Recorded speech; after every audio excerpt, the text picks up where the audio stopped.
What's going on, everyone? It's Mike, it's John, and this is your debrief.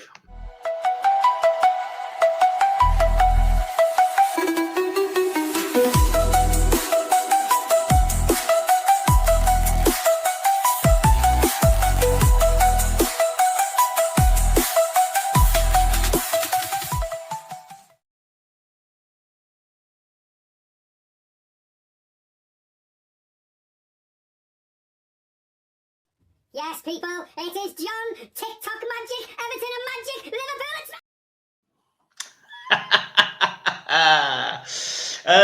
So two things from that I just want to mention. John, as I said the other day, has got a TikTok channel. That is his link, his bio. Go and find him on TikTok. He's absolutely smashing it, if you don't mind me saying so myself, John. He's had something like 20,000 odd views in 4 days, 3 days, in literally. No, it's not even 48 hours, I don't think. Absolutely smashing it. So make sure you go and have a laugh with him. And I thought it was really important that we started with a discussion about walls, John, because it's caused a whole big debate. So did you mean the Berlin Wall, Hadrian's Wall, the Great Wall of China, any random garden wall? What wall did you mean, John? I meant the Berlin Wall, and I just said wherever it is because I was that elated and that made up and excited after watching that performance from Everton. I actually didn't realise the Berlin Wall was in Berlin. I mean, honest to God, he killed me. So guys, look, debrief. And I actually want to start with better. I know it sounds silly because some of the comments were suggesting that maybe I was a little bit harsh on better, and this is why we do this. So I wanted to ask your opinion. Was I harsh on Beto yesterday, or was it? Well, I mean, at the end of the day, he's the one who got us the penalty. He won the penalty. You know, it was a blatant penalty, even though there's still people saying it wasn't. I wouldn't say you're a bit harsh on him. Look, you know what you get with Beto. He's not a very good footballer, but he works hard and he tries, and that's all we can ask. Listen, under the previous manager, Michael, we had better footballers than Beto, and we couldn't even use the words "they tried." At least Beto tries, and that's what you get with him. You know, he's not great on the eye. He's not a great footballer on the eye or what have you. But we know what we get with him. He does cause, he causes panic in the opposition's defence, and we've seen it yesterday from the penalty. He puts himself about. He will run round. He ruffles the defenders up for the opposition. But was you too harsh? I don't think so. I think we've got to give praise where it's due and credit where it's due. Again, I'll go back to he does try. He won us the penalty. But going forward, he's not the answer. The bit that got me, there was I think it was about the 80th minute, and Brighton were putting a lot of pressure on us. And we were down to 10 men. Mangala was off. And I know we were trying to use him as sort of an outlet, but I didn't feel like he was tracking the defenders that were just walking past him. And I didn't feel like he was putting enough pressure on the people that were essentially just strolling into our half. And I just think Calvert-Lewin, for example, I just think he might have put more pressure on. He might have realised that with 10 men, it's sort of back against the wall. And I just didn't get that impression with Beto yesterday, which is probably the reason why I was frustrated with him, because there's no doubt from an attacking sense, he does try. But I thought defensively, when we needed him to be a little bit more mobile, a little bit more into a tackle against the defender, I didn't feel like he was at times. He didn't really track back to help the team, did he, when we were under the cosh? And that's my point. That was my point. I wasn't digging out the fact he won us a penalty, and I mean he can't hold the ball up. I mean he can't hold them. Every time the ball went long, it ended up coming back to us. I mean, I was a bit worried about that, but I just, in that defensive element, I just think Calvert-Lewin would have done more, and I didn't know whether that was a tactical thing from Moyes saying, look, no matter what, you just stay up there. Don't try and tackle.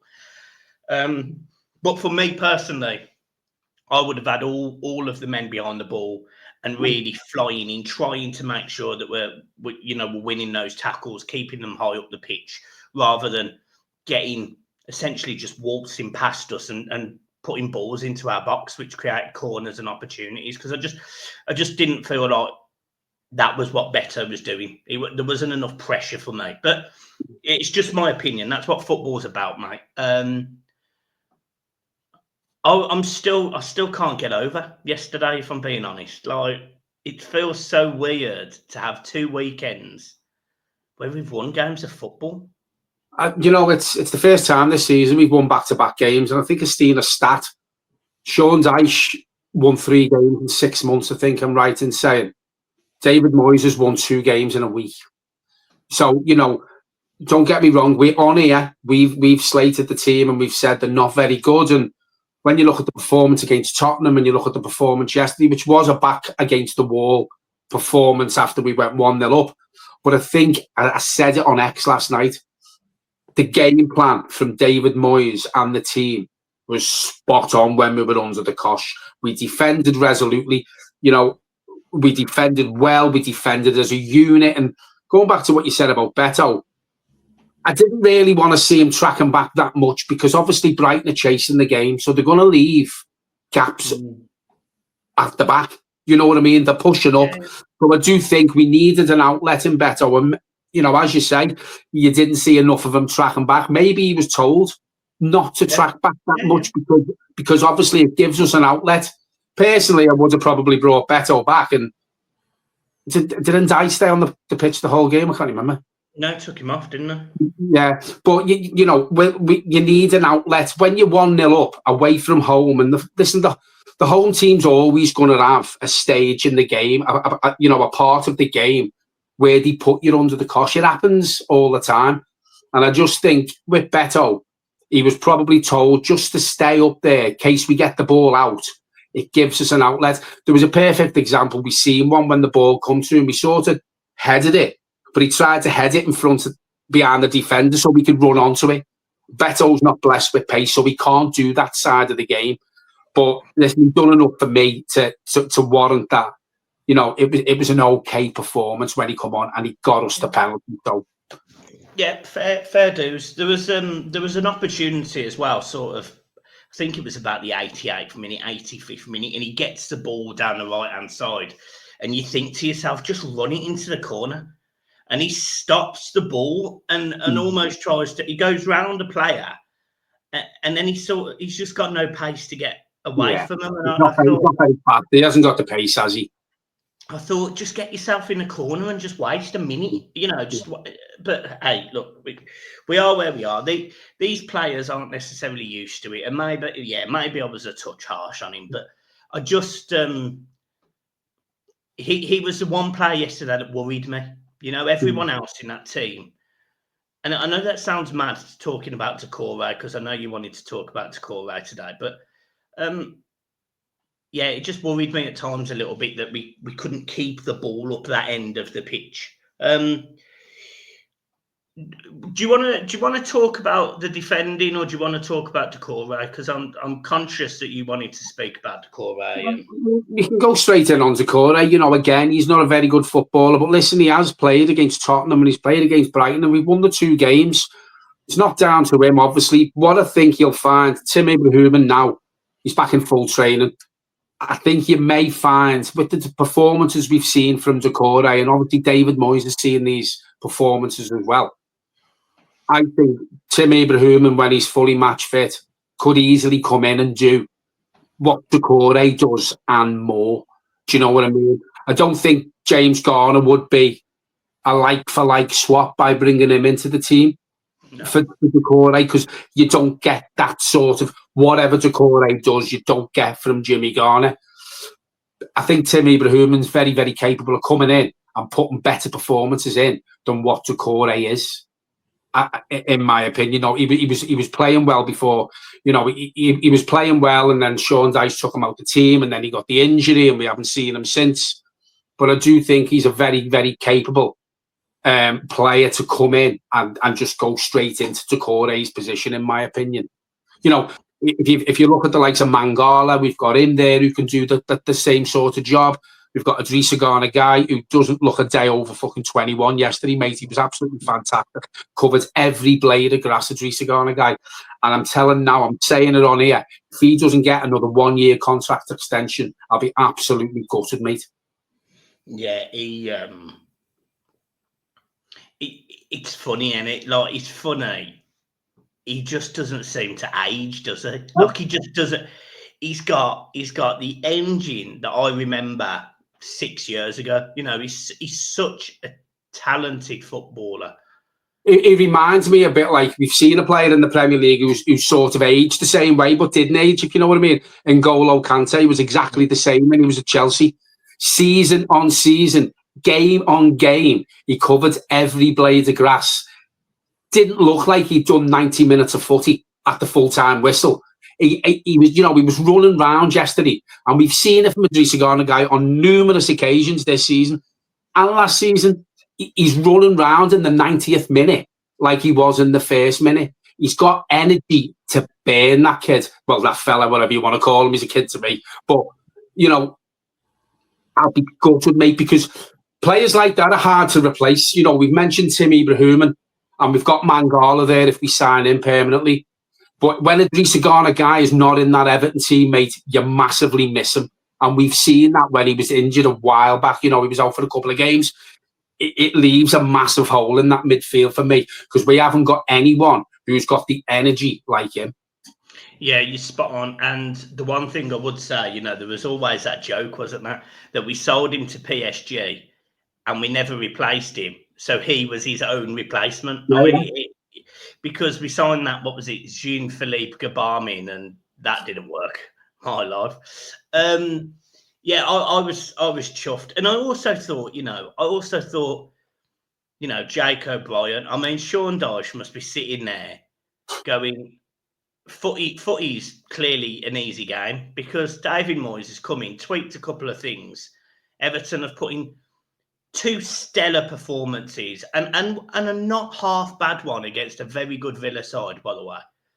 You know, we actually could be sitting here saying we've won the last 4 games if you include Peterborough, or we got unbeaten in the last 4, because we almost got a result against Villa. Calvert-Lewin should have scored at the end. So that this Everton team, they just look different. We look like a David Moyes team of old, and it isn't always pretty. Yesterday wasn't pretty, but you'll get behind it when you get results. And no Everton fan will sit there. I don't think there's a single Everton fan I know that will slag off winning 20 games a season 1-0. Mate, 20 games a season watching shit football, because, as you quite rightly said, it wasn't great on the eye yesterday, but it was a dogs of war performance, and David Moyes got it out of the players he had the first time he was manager, and he's getting it again. You're quite right with what you say. He's only tweaked a couple of things. Jake O'Brien's come straight in, mate, and it looks like he's been there all season. He's come in, he's been colossal, in my opinion, mate, to slot into the sort of right-back position when he's probably not used to playing there. You know, he's a centre-half, but he is playing on the right of the defence, and I just think for him to come in, he's basically put 2 fingers up to Sean Dyche, because I'm telling you now, mate, it just proves what a dinosaur that manager was, when you've got Jake O'Brien coming straight in under a new manager and putting performances in like this. And you go on about, winning 20 games 1-0. Performances don't breed confidence. Results breed confidence. And, the last 20 minutes against Tottenham wasn't great. Yesterday was a back against the wall. Okay, Villa, you're saying we should have got something. I don't do ifs and buts and should have and could have. We got beat 1-0. It's one of them. But you could see straight away with the Aston Villa game what David Moyes had been working on with these players, only having them for 2 days. And he's come in. It's mentality, the togetherness, the game plan. Every player knows his job. I said this yesterday, and within the space of 2 weeks, not even that, he's changed Everton's fortunes completely round from what we were watching under the previous manager. So now we can sit here and say, listen, Everton are the best football team in the world. We haven't got the best players in the world. But what David Moyes is getting out of these players is fight. There's togetherness, as I said before. There's a game plan. They know what they're doing. And already, mate, I can actually say on here now, they're fighting for this manager. They're fighting for the blue shirt. They're fighting for us fans. And they're fighting for Everton Football Club, because I'm telling you now, we didn't have that under Sean Dyche. No, and you know, the one thing I was going to say to that, and I think it's important we mention this, because I think there weren't a lot of fans, but there was definitely, I'd probably say it was 70-30 in favour of Moyes coming back. I'd say there was more fans that would have had him back, but there was definitely a few that didn't. But he's 2 games in, so I'm not going to start blowing smoke up his backside. But you know me, I was quite passionate about wanting David Moyes back because of my, you know, I'm 32. My best years as an Everton fan have been under David Moyes. You know, I haven't got the luxury that you and my dad have got, and lots of the people that watch this channel. You know, you've seen us win trophies and playing in European competitions, beating Bayern Munich, you know, all sorts of magical stuff. I've seen none of that. You know, the closest I've seen is a game against Villarreal. We got robbed in. I've seen us get to, you know, last 16s of the UEFA Cup, I think it was at the time, against, you know, Fiorentina, etc. I've seen a few semi-finals and I've seen a final. You know, you've seen us actually lift up a trophy. You've seen us, and David Moyes is the closest person that I've got to that. And, you know, when there was comments like Bill Kenwright, for example, you've had some good times. They were all under David Moyes.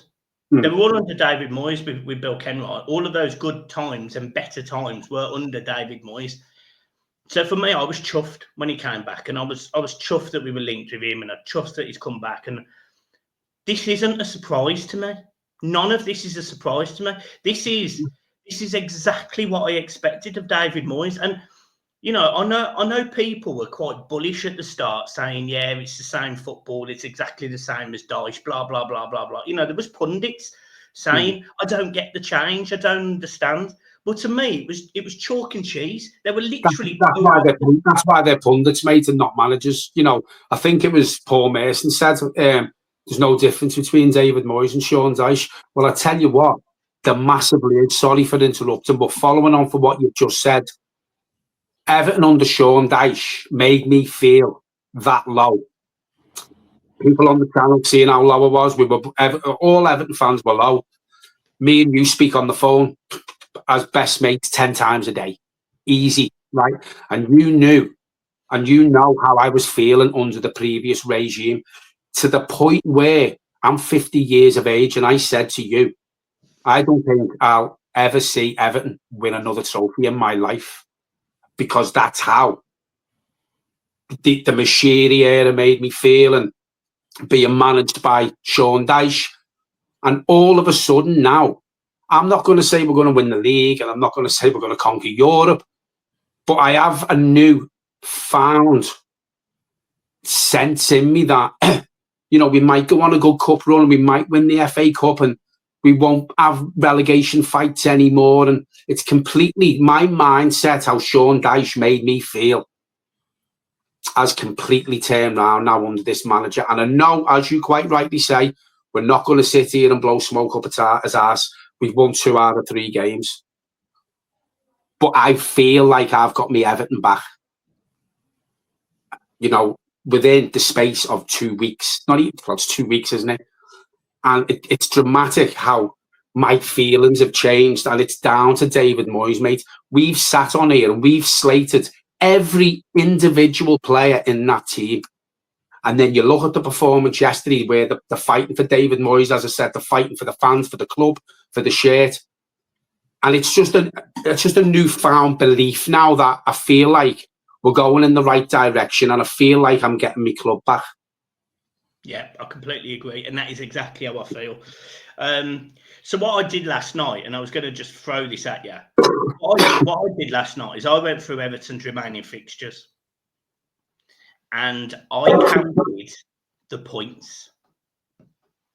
So I'm going to do the same with you, John. I'm going to go through the remaining fixtures. Now, I'm going to tell you that I said that Everton finished on 39 points. We're currently on 23. Right. Okay. So all I want to know is 0, 1, or 3. Nothing else. Leicester at Goodison. 3. Liverpool at Goodison. I know you only wanted the number, but I think the way we're playing last derby at Goodison, I'm just going to go for 1. I think we'll put a performance in against them. Okay. Palace away. 1. Man United at home. 3. Brentford at Brentford. Tough place to go. None. Wolves away. 1. West Ham at home. 1. Liverpool away. None. Arsenal at home. None. Forest away. 1. Man City at home. None. Chelsea away. None.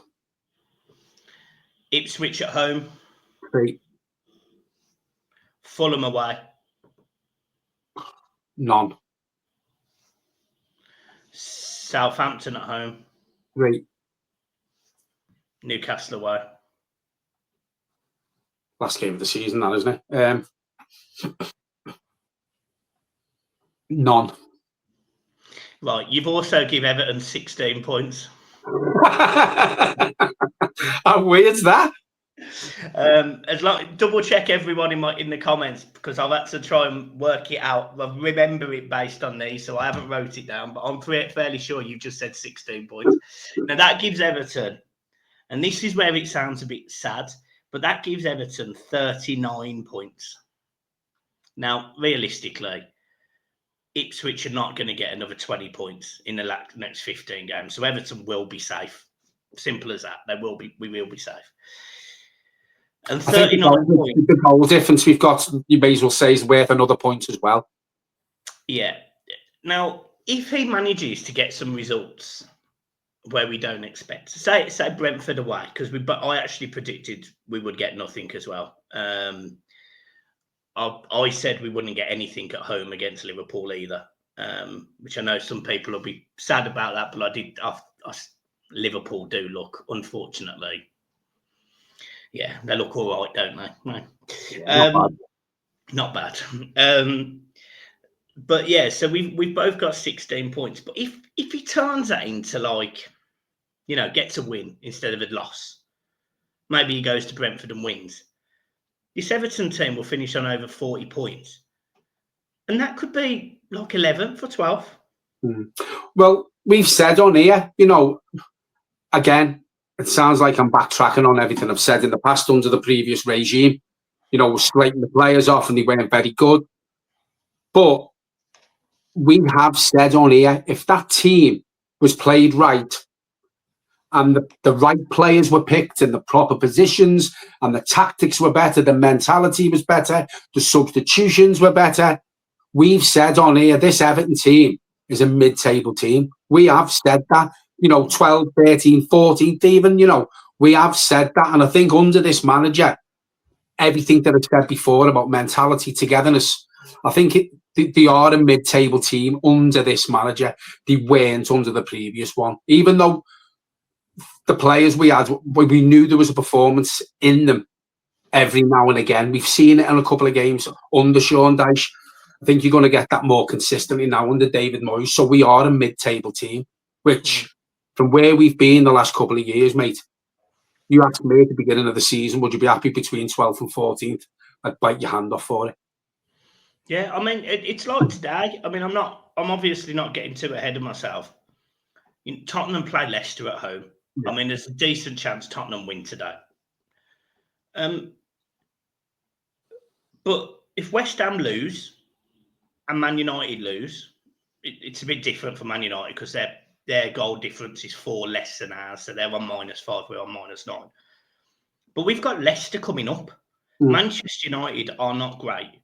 So, you know, I can't remember who they're playing, but if they lose, they're playing Fulham away. If they lose 2-0 and Everton win 2-0 against Leicester, Everton could be 14th by next week.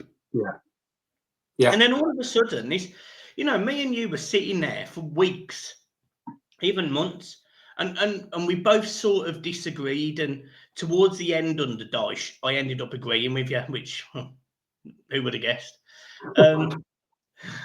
But I never thought this Everton team should be in a relegation battle, but we was, and we was because of the manager, not because of the players. The players were always fine. There's not enough goals. We know that.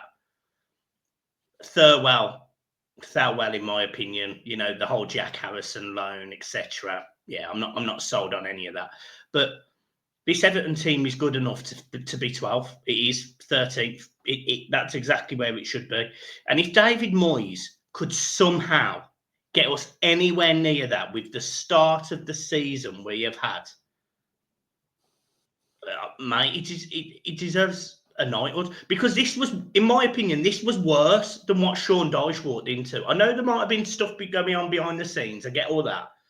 But in terms of the playing style and having such a lack of football built into them, for him to have to come in, grind out two very different types of performances, but with the same group of players, we've literally, I mean, he's still only probably done 8 training sessions. I think he's done absolutely incredible. I think he's done absolutely incredible, David Moyes. And I'll go even further. Everton a challenge for Europe next season. There you go. I've said it. I'm that confident that David Moyes will turn this team round. I genuinely believe we'll challenge for Europe. Might not get there. Might finish 8th or 9th, and we'll fall away at the end. But we would definitely have a better season than we have this season. 100%. Right. Well, we've got, you know, there's going to be a lot of new faces coming. We can spend money in summer. This season for me, mate, you know, Dominic Calvert-Lewin's now out injured. His hammy's gone again. We need a striker, mate. You know, we've struggled for goals as it is. We've said that many times on here. There isn't enough goals from the likes of Beto. Our midfield don't score enough goals. Probably get Ndai, probably scored another 3 or 4 before the end of the season. We need a striker. I think when we bring a striker in, it'll give us the platform, whether that striker's on loan or not.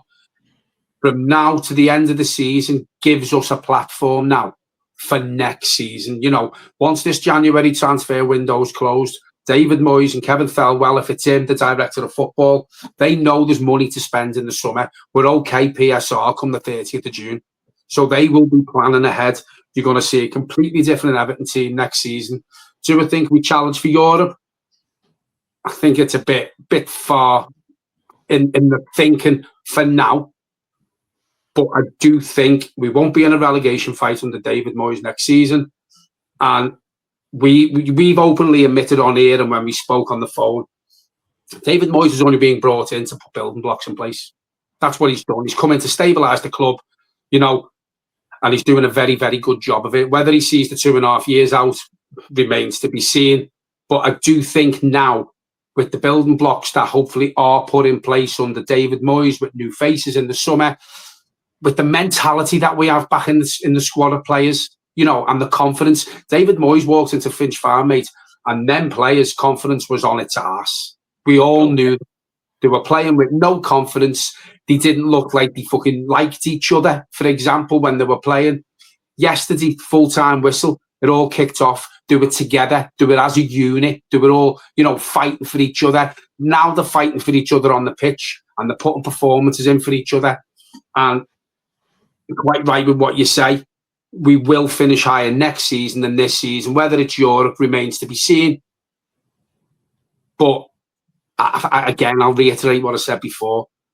It's lovely to do these confident videos now. The way we're feeling the day after the match now, because as I said the other day, it was all doom and gloom on the Blue Boys network and I lost me shit and stuff like that. Don't feel like I lose me shit anymore because I feel like I've got Everton back. We're confident, they're making us happy. We're enjoying what we're seeing on the pitch. the only way is up, mate. Get your passports out, folks, because if it's not next year, it'll be the year after. Two last questions. We're now 7 points above Ipswich with a game in hand. It is Liverpool. Are we safe? Yeah. I think next week's a big one for me. I think if we can win next week against Leicester, I think Leicester are gone anyway, but then obviously you've got to look at the other teams as well. Southampton are gone, Leicester are gone. Wolves had a little bit of a purple patch under Pereira when he come in. That seems to have fizzled out as well.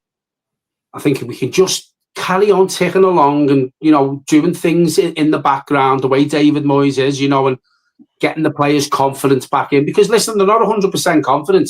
They're not. But it's a massive improvement than what we were watching.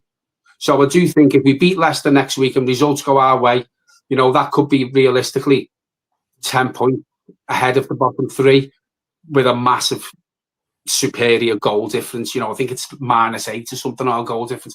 It's worth another point, that, for me. So, yeah, I'm more confident we're safe now than what I was 2 weeks ago. Let's just say that. Yeah, I completely agree as well, by the way. And then the last question I was going to ask is fundamentally, this is now deadline week, isn't it, really? Transfer deadline week. What do you want to see? And when, more specifically, when do you want to see it?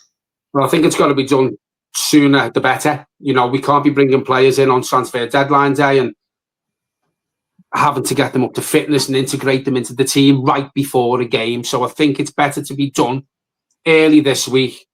I think we bring 2 players in. I think now the need for the striker is even more massive now. David Moyes will know that. Listening to him in his press conferences, if we don't bring players in for David Moyes, I think he's going to be really, really disappointed because he's quite confident Everton will do business. Yeah, I mean, he said it in his post-match yesterday, didn't he? He said how he needs players, and I think he was asked a question about does that change your plans, and it sort of sounded like it did. I think he'll bring in, if I'm being honest, I think he'll bring in a central midfielder and a striker. That's what I think will happen. And if I was a betting man, I think it'll be Shrewsbury Hall from Chelsea on loan to the end of the season. And he'll go back the other way. I think Brozier will go. I know there was a bit up and down about discussions, but I do think he'll end up going back. And I think it'll be a striker, but who knows what that striker looks like, because it's funny because, you listen to people on podcasts and you read X and, what people put on social media, and a lot of people were saying it'll be a left back and it'll be a winger and it'll be a central midfielder. And I've said all along on here, not too fussed about a left back. Mikalenko for me is very hot and cold, but there's more positions in that team that need filling before a left back. Wingers, we're not blessed with wingers. Do I think Lindstrom can do a job from now to the end of the season? Possibly. He hasn't been great, but I think that the performance against Tottenham was probably his best in a blue shirt. I tell you what, John, sorry to butt in. I just wanted to mention Lindstrom. I completely forgot to do it at the start. But there was a moment in that first half yesterday where he had to dribble the ball from the right-hand side to the left-hand side. He took on a fair few amount of Brighton players. He rode a few tackles. He made a few different skills as well to beat people. I think in the end he did get crowded out, but I think there was 3 Brighton players around him at that point. I'm seeing a player in Lindstrom. I'm not getting ahead of myself. I'm not getting excited, but I'm definitely seeing more than I ever did under Dyche. I think he's come in. David Moyes has come in, and and I think it was the first day Moyes went to Finch Farm and he was having a chat with Jesper Lindstrom in the canteen, and he seems happy. He seems happy that the previous manager had gone. And I do think now David Moyes is getting more out of Jesper Lindstrom than probably we could have ever imagined, because his performances before Moyes come in left a lot to be desired for me. But, as you quite rightly pointed out, I remember that the bit of skill he done, he did lose it eventually. But again, going back, left back, I'm not too fussed. Defensively, we look okay. Wing, as I said, Lindstrom can probably do a job till the end of the season. He wouldn't be me first starter going into the new season next season. It's a striker for me, mate, and I've said it, and it wasn't mentioned. You know, a lot of people have said we need a left back, we need a right winger, we need a number 10, we need a ball carrying midfielder. All along, I've said, fuck all that. We need a striker. We need goals in the team, and now it's more abundantly obvious with the injury to Calvert-Lewin that's the position that we need filling more than anything. This also means, by the way, that Calvert-Lewin, unless he signs a new deal, will leave Everton for nothing in the summer, because he ain't going to get a move with a hamstring injury. I'd be shocked if somebody does that. With his history with injuries, I'd be shocked. I actually think I can see, and listen, I'm not too fussed if he stays or he goes, to be honest. People know my thoughts on Dominic Calvert-Lewin. What I will say, we have seen better performances from him under David Moyes. I actually do think Calvert-Lewin signs the contract. Yeah, so do I. So do I. I reckon he signs the contract as well. Yeah. Sooner, probably, rather than later, in my opinion.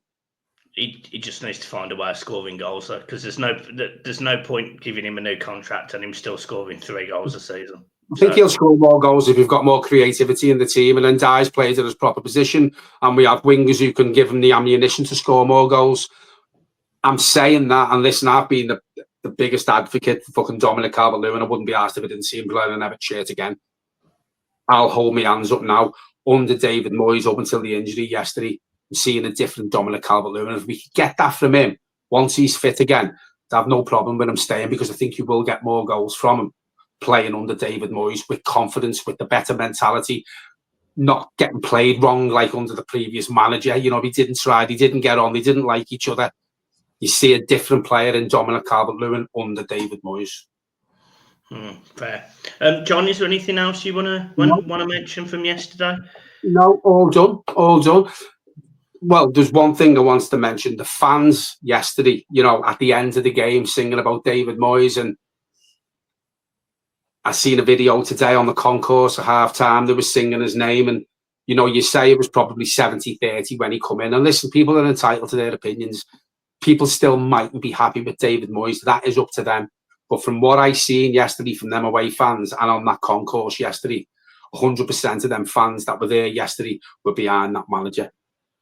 Yeah. Do you know what? I think it's spot on. And do you know what, right? I also think it's complete testament to David Moyes. You know, he's had 2 spells at West Ham, Man United, Real Sociedad, Sunderland.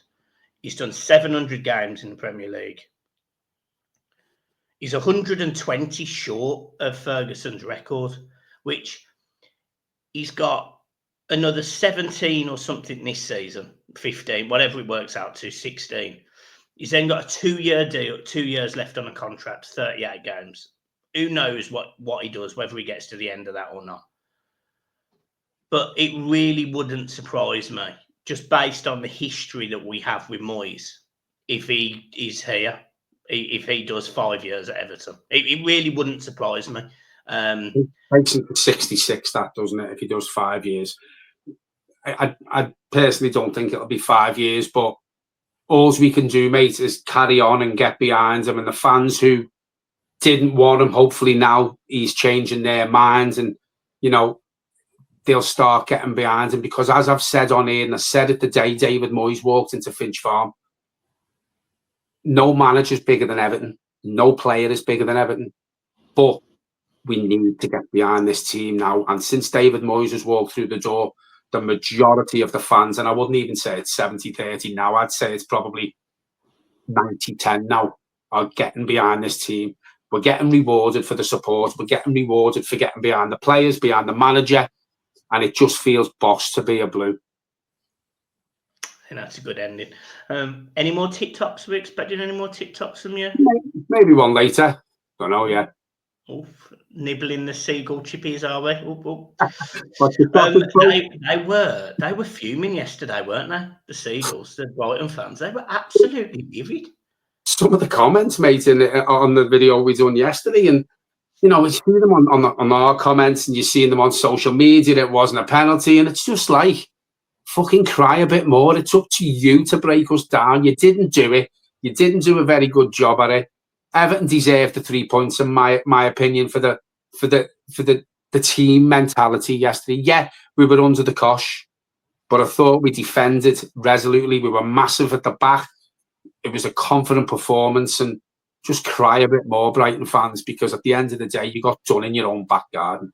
Apart from Sully, because we love Sully. Sully's sound. But the thing is, Michael, even Sully, I think, put in the comments, it was a penalty. He was one of the few Brighton fans who, I don't mean cry more, because he was spot on with that. Everything he said, his comments, he gave us praise. He praised Everton. He said it was a penalty. Brighton didn't do enough. He's seen the game for what it was, unlike the 99.9% of the other blinkered fans who couldn't see anything wrong in how they played. Cry a bit more, mate, because Everton thoroughly deserved it yesterday with that defensive performance more than anything, mate. Right, guys, we will leave it there. Me and John have had an idea about doing a phone-in show. Which would essentially be that we do a show. The link for the essentially jumping in here would be there, and you can come in and have your say, camera on, phone on, etc., and have your say. It will be recorded and not live, just in case anyone says anything completely inappropriate, and we can then edit the video as and when and what's needed. But it would be recorded, and then it would be broadcast to the rest of the fan base via a video that evening, essentially. And just adding to that, there is an option on here where you can turn your camera off. So if you're not comfortable with showing yourself, you can always just be the voice as well, if you're not comfortable by going on camera as well. Yeah. And the channel's flying. No, the channel's absolutely flying, guys. So your support has been phenomenal. We're very, very grateful, as always. As you know, John started his TikTok as well, and that's absolutely flying. The tweets, even the tweets on X. I did a tweet last night. It's got 553 likes. Usually they probably get 10 or 20. So the channel is absolutely soaring. So your support is noticed. Your comments are loved and received. We love a bit of banter. So if anyone's got any jokey comments, we'd always love a good bit of banter. Please go and watch John's TikToks, because I'm telling you now, they are comedy gold. So make sure you go back to the start of the video. You see his link, you go and follow him, and you support him. But yeah, I just want to end on a little message for Brighton fans, and I'm actually going to read my tweet. Lots of angry Brighton fans and players yesterday. I like to put it this way: 16 shots, 15 off target, 1 off target, 1 on target. You were shit. Have a good day. Up the top is. Peace. Cheers,